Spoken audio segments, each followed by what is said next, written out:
Hi, I'm Chet Haas, an engineer on the Android team at Google.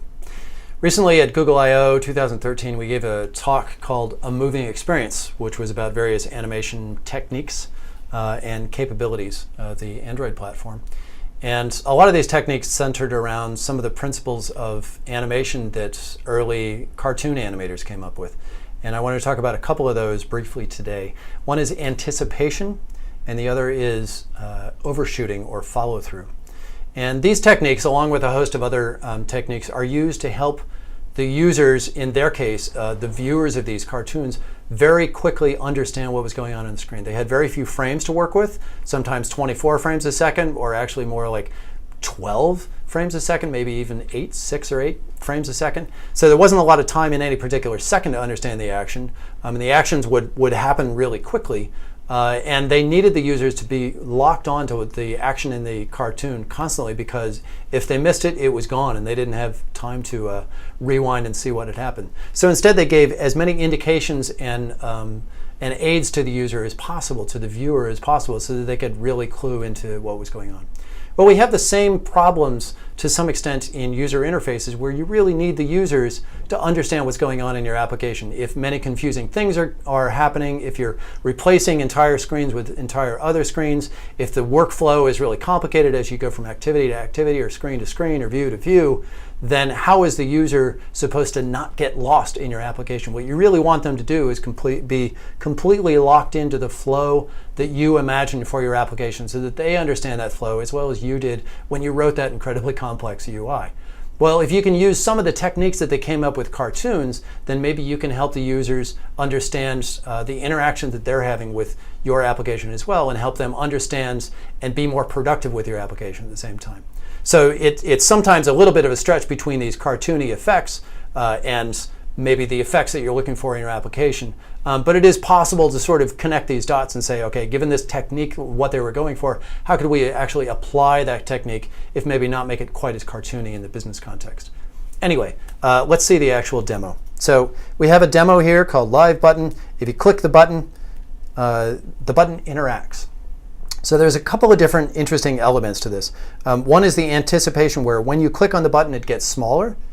And when you release the button, it doesn't just return to its previous state, but it overshoots that and swings back. So this is the anticipation as it presses in, and then it's the overshoot as it actually comes back, not just to its original position, it actually past it.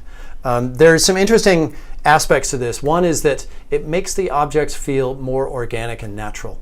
And it also makes them more engaging in general. I saw techniques specifically like this on a game console years ago, and whether the buttons were pressed in when you clicked on them or actually popped out when you clicked on them, actually that interaction didn't matter. What I noticed was that the buttons themselves were much more engaging, and this was really important in the game context, where you really want the whole experience to be more fun and engaging to begin with.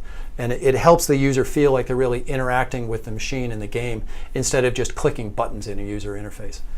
So the way to get these effects is very simple. We'll see some more complex applications of these techniques in other demos, but in this particular application, it's very simple. I'm not actually handling click events here. All I'm doing is tracking up and down events and then making the button look differently. I'm letting the superclass actually track the clicks and the motion events, because I don't care about that. All I care about is make the button smaller and make the button larger to overshoot. So we make it smaller by grabbing a view property animator on the button. So we say click me button.animate.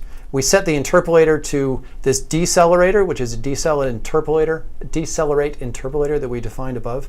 This means that we're going to start fast when they click on it and then slow down toward the end. And it's important to start fast because you don't want them to hit the button and then get this sluggish feeling as it accelerates into an animation. Instead, you want it to start really quickly and possibly slow down at the end. But the main element you want is actually two. You want it to start really quickly, and you want it to be a very short duration as well.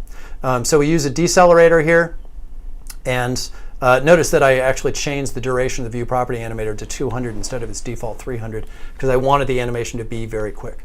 So we set the decelerator, and then we simply scale the button. So we're going to animate that scale, make the button smaller as the user presses on it. And then when they release, we're just going to do the same thing in reverse. We're going to set scale X and scale Y, animate those back to 1, except instead of just animating them back to where they started, we're going to use this overshoot interpolator that we defined above. So it'll actually animate past one and then back to sort of give that organic feeling of actually bouncing back out and then finally settling into its final position.